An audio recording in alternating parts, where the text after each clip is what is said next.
Hello, today we are reading The Woman Who Disappeared by Prowse, chapter 8 and 9, and after reading I'm asking you questions so you can practice your speaking by answering my questions. I moved around the room and carefully cleaned everything I had touched. I didn't want to leave any fingerprints. There was nothing in the room to connect Benny Grip with Elaine Garfield. I picked up the telephone and asked the police. "I'm speaking from apartment 5075314 Eruvida Street," I said. "There's a dead man in the bath." "Right," said the policeman at the other end of the telephone. "What's your name?" I told him. "Don't touch anything," the policeman said, "and stay where you are. A police car will be there in a few minutes." I put down the phone and sat down to wait. 3 minutes later, I heard the police car coming. The car stopped outside the building and I could hear heavy feet running up the stairs. 2 policemen walked into the apartment. They were both wearing ordinary clothes and looked hot and tired. One was about 25 years old, the other was about 40. The older policeman came up to me and showed me his police papers. "Where's the body?" he asked. I pointed to the bathroom. Both policemen went into the bathroom to have a look. The younger one came back first, shaking his head. "All right," said the younger policeman. "Why did you do it?" "Do what?" I asked in surprise. "Why did you kill your friend in the bath?" said the young policeman. "He wasn't my friend," I replied. "I don't care if he was your friend or not," said the policeman. "Tell me why you killed him." "I didn't kill him," I said calmly. "Then what you are doing here?" asked the older policeman coming in from the bathroom. "My name is Lenny Samuel," I explained. "I'm a private detective and I came here to talk to Benny Grip. The door was open and so I came in. I looked at the bathroom and I found a dead man in the bath, so I telephoned the police." "The dead man is Benny Grip." "Why did you want to talk to Benny Grip?" the younger policeman asked. "I'm sorry, I can't answer it," I replied. "Who are you working for?" asked the older policeman. "I'm sorry, I can't answer that either," I said. "As far as I know, Benny Grip's death doesn't have anything to do with the person I'm working for." "Tell me, who are you working for?" shouted the younger policeman angrily. "Take it easy," said the older policeman to the younger one. "You stay here until the other police arrive. I'm going to take Mr. Samuel down to the police station." I kept quiet and followed the older policeman out of the room and down the stairs. Outside the building, we got into my old Chrysler. The policeman drove. We were soon at the police station where the policeman locked me in a small room. I sat down on a hard wooden chair in the locked room and tried to sleep. It was no use getting angry or upset at being arrested for a murder. That is something you have to get used to if you are a private detective. It happens all the time. But I could not sleep. I was thinking about all the things which had happened since I had met Helen Garfield the day before.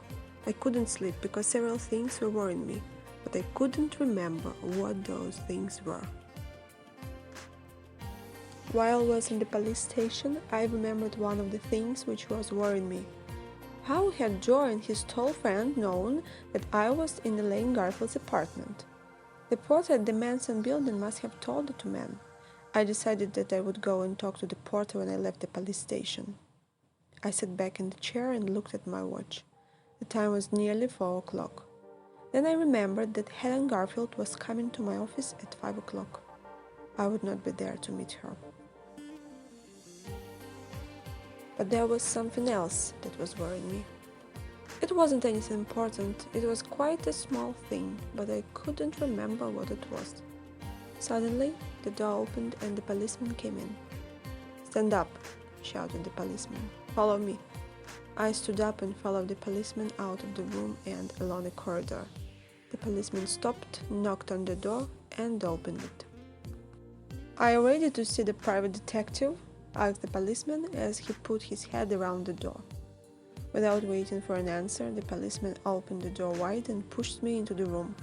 The policeman came into the room and closed the door behind him. In the room, there was a man sitting behind a desk. He was completely bald. He had no hair at all.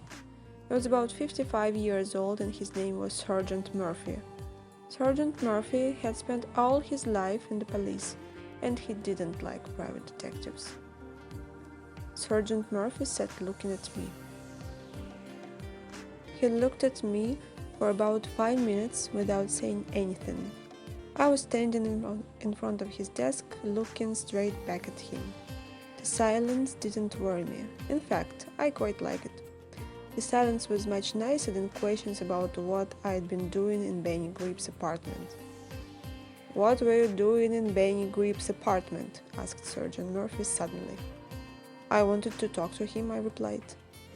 "Why did you kill Benny Grip?" shouted Sergeant Murphy suddenly. "I didn't kill him," I replied, and I told Sergeant Murphy the same story that I had told the policeman in Benny Grip's apartment. "I don't believe a word of what you've told me," said the sergeant. "Who are you working for?" "I'm sorry," I replied. "I can't tell you who I'm working for. As far as I know, Benny Grip's death has nothing to do with me or with the person I'm working for." I stopped and looked at the sergeant. I knew that what I had just said wasn't true. In fact, I thought Benny Grip's death was connected with Elaine Garfield's disappearance, but I couldn't tell the police. Helen Garfield had said that she didn't want the police to know about her sister's disappearance. Sergeant Murphy looked me straight in the eyes. "I hate all private detectives," he said slowly, "and you are the private detective that I hate the most. I don't think you are telling me the truth. I think you are hiding things from me. I think you know more about Benny Grip's death than you say you do, and you are going to tell me all you know now." "I've already told you all I know," I replied quietly. Sergeant Murphy's face went red. The red color went up until it covered all of his bald head. "Don't try to play games with me," he shouted. "Now get out." "Can I go home now?" I asked. "No," said Sergeant Murphy.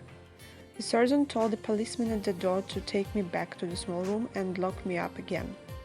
I went with the policeman and didn't argue.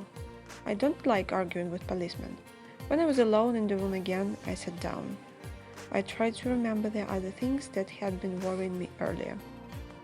Someone had said something important, but I could not remember what it was.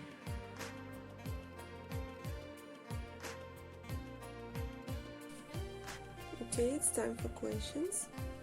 Question number 1. Who called the police from Benny Grip's apartment? Who called the police from Benny Grip's apartment? Question number 2. Who was arrested for murder? Who was arrested for murder? Question number 3. Could Samuel meet Elaine's sister at 5 o'clock? Could Samuel meet Elaine's sister at 5 o'clock? Question number 4. Did Sergeant Murphy like the private detectives? Did Sergeant Murphy like the private detectives? And question number 5. Why did Samuel suspect the porter? Why did Samuel suspect the porter? That's it, and if you don't remember anything and you can't answer these questions, you need to read it one more time. Thank you for reading with me and for listening to me. Bye bye.